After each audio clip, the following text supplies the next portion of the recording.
Bilingual study में आपका most welcome है। जी हाँ दोस्तों, मैं एक बार फिर हाजिर हूँ आपके समक्ष आज चौथा पोएम लेकर के। पोएट्री सेक्शन का जो चौथा पोएम है 12th के इंग्लिश का ऑड टू ऑटम, उसका BVI 35 ऑब्जेक्टिव्स, आपने सही सुना, 35 प्लस ऑब्जेक्टिव्स इस वीडियो में होगा। आपने इससे पहले जो 3 वीडियो डाला गया उसको नहीं देखा है तो डिस्क्रिप्शन में लिंक दिया है, वहाँ जा करके आप देख सकते हैं।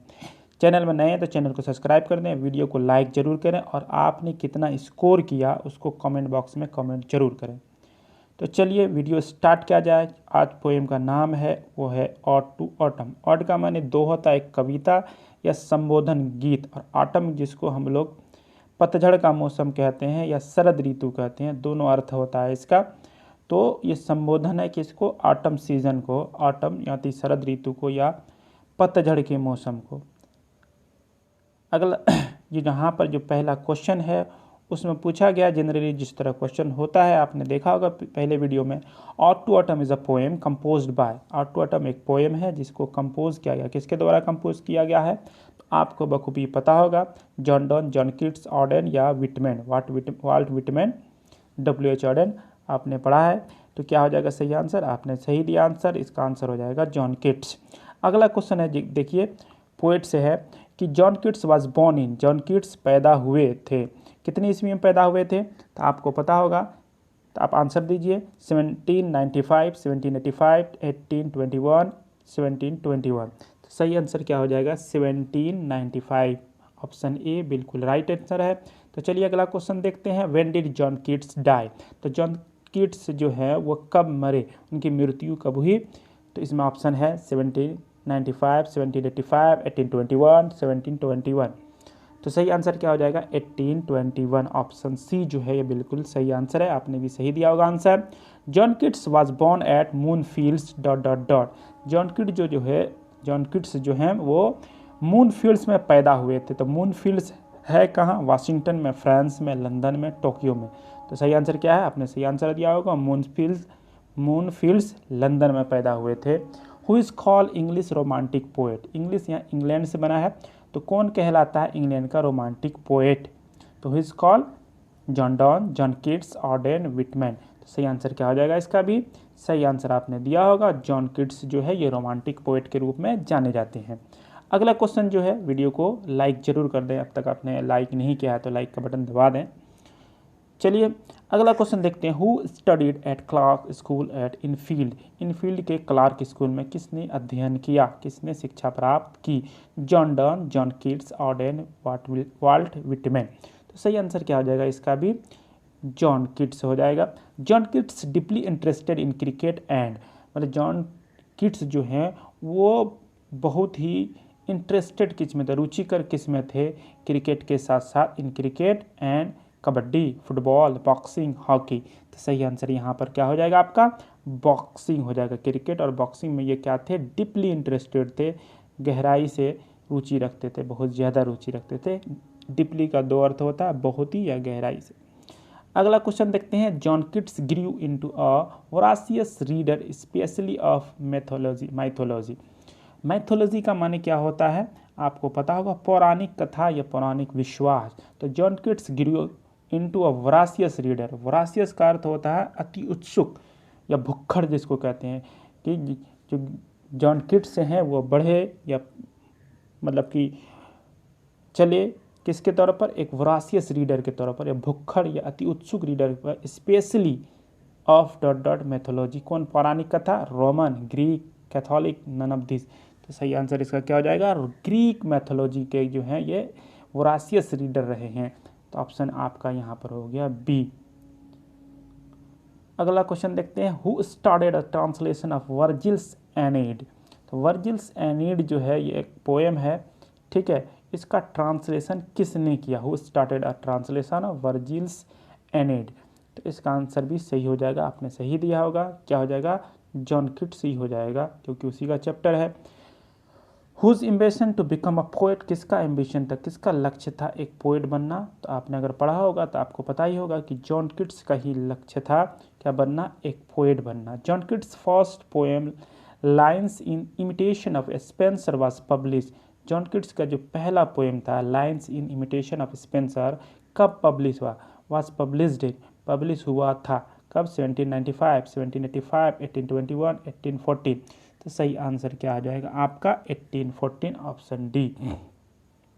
अगला क्वेश्चन देखते हैं। John Keats first volume of poetry entitled Poems was published in.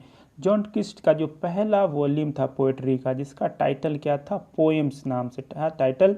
Was published इन, कब पब्लिश्ड हुआ था? 1814, 1817, 1821 या 1721 या 1721 भी बोल सकते हैं। तो सही आंसर क्या हो जाएगा? 1870। मतलब आपका ऑप्शन बी जो है ये बिल्कुल सही है। अगला क्वेश्चन देखते हैं। अगले क्वेश्चन में क्या कह रहा है? Which poem of John Keats was well appreciated by Wordsworth. William Wordsworth का नाम आपने सुना होगा।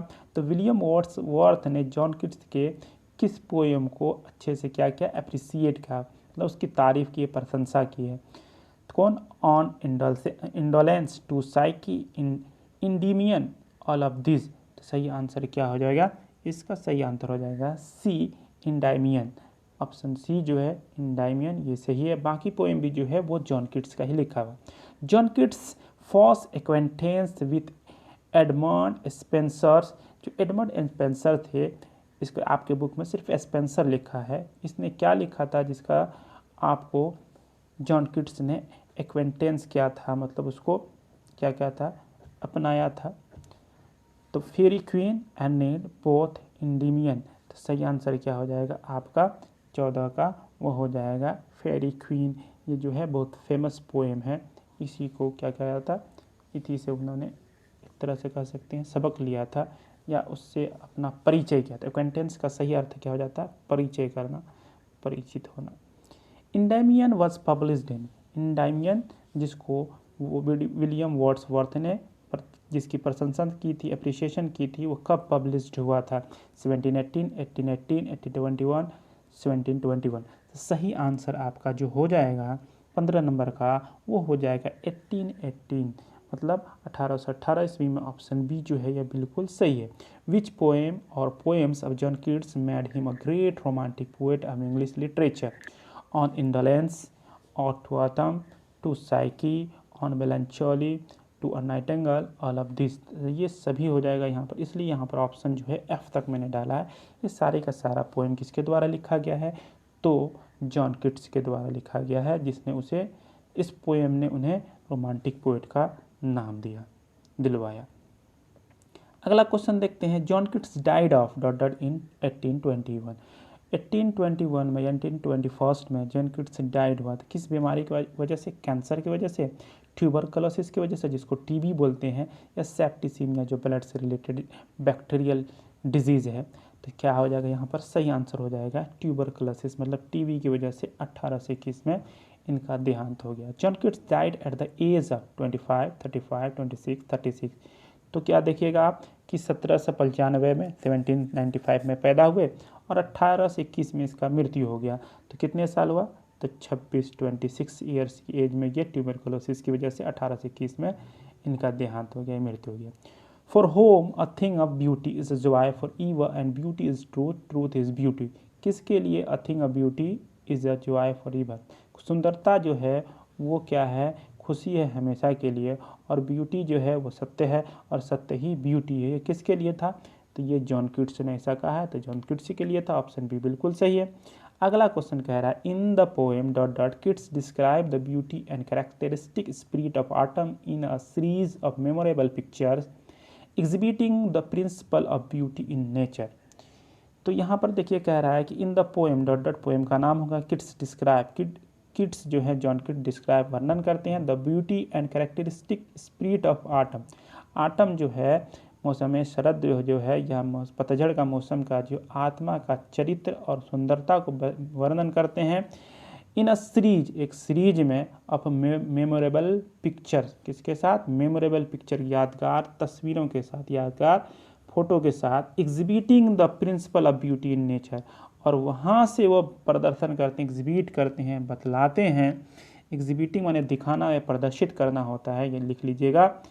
तो एग्जिबिट करते हैं, एग्जिबिटिंग द प्रिंसिपल, प्रिंसिपल माने सिद्धांत, अब ब्यूटी इन नेचर, नेचर की जो है ब्यूटी का जो सिद्धांत है उसको एग्जिबिट करते हैं, प्रदर्शित करते हैं, दिखाते हैं। तो क्या हो जाएगा? ऑन इंडोलेंस टू साइकी, इंडाइमियन और टू ऑटम। तो सही आंसर क्या हो जाएगा इसका, और टू ऑटम उन्होंने ऐसा किया है। ऑप्शन डी जो है बिल्कुल ऑटम नाम ही है। John was a an dot dot poet, कहाँ के पोएट थे, इंडियन, अमेरिकन, ब्रिटिश, जापानीज। तो ये लंदन में, म्यूनसिपल लंदन में पैदा हुए थे, तो कहाँ के पोएट हो गए, इंग्लैंड के यानी ब्रिटिश पोएट हो गए। तो John Keats was a British poet. Option C जो है बिल्कुल सही है।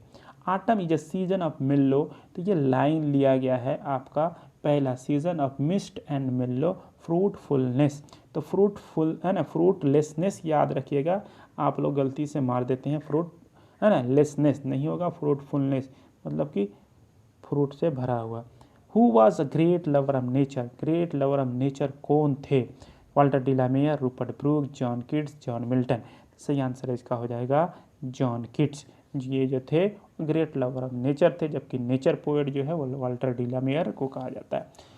The autumn season starts with the departure of the dot dot season, किस सीजन के डिपार्चर के बाद, मतलब कि समाप्ति के बाद ऑटम सीजन जो स्टार्ट होता है, रेनी, समर, विंटर, स्प्रिंग। अगर अकॉर्डिंग टू इंडिया देखा जाए तो आफ्टर रेनी सीजन जो होता है, या आफ्टर जो मानसून सीजन होता है, जिसको यहाँ पर वर्षा ऋतु कहते हैं, उसके बाद जा कर के आपका ऑटम सीजन स्टार्ट होगा। लेकिन अकॉर्डिंग टू पोएम जो हो जाएगा वो हो जाएगा समर सीजन, है ना।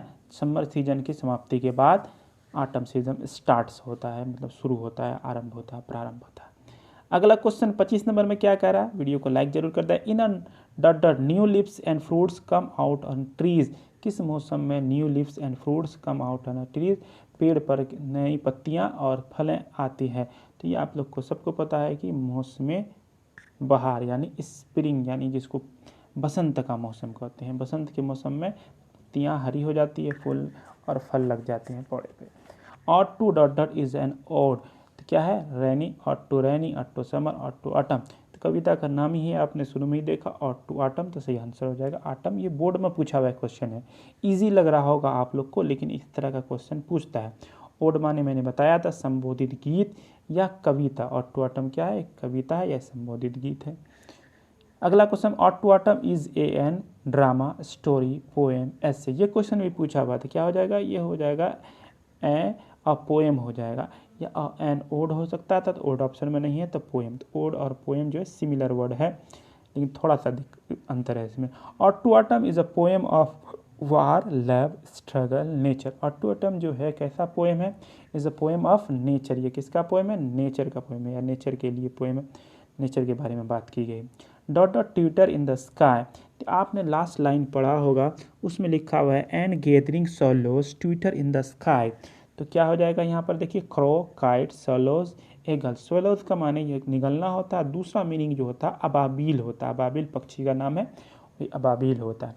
Atom is the close friend of the maturing people, sun, moon, flower. तो आपने ये भी पढ़ा होगा कि आटम जो है ये क्या है, मैच्योरिंग जो है किसका फ्रेंड है, मैच्योरिंग सन का फ्रेंड है आटम।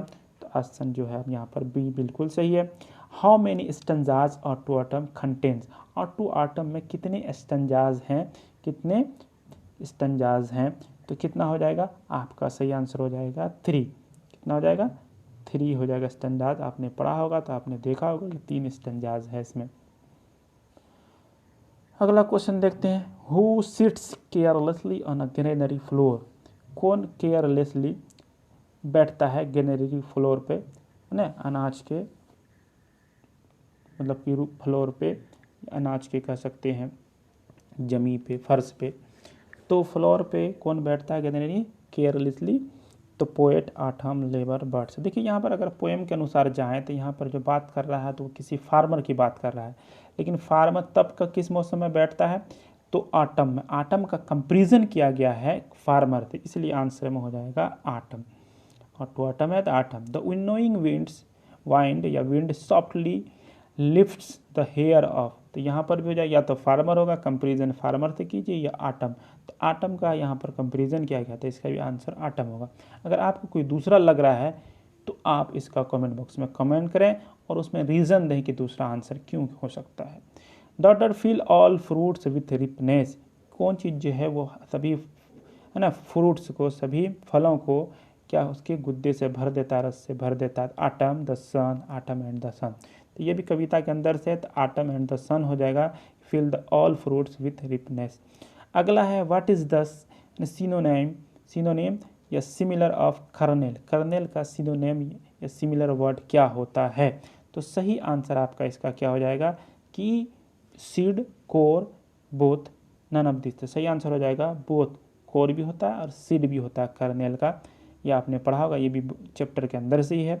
तो ये रहा कुल 35 ऑब्जेक्टिव्स और टू ऑटम से। मुझे उम्मीद है कि आपको वीडियो पसंद आया होगा, तो लाइक, कमेंट एंड शेयर करना जरूर कर दें, एकदम आवश्यक है। उसके साथ साथ चैनल में नए हैं तो चैनल को सब्सक्राइब कर दें। इतना सा हेल्प जरूर करें कि वीडियो को लाइक करके शेयर कर दें, ताकि मैं इसी तरह का और भी मज़ेदार वीडियो आपके लिए लेके आ सकूं।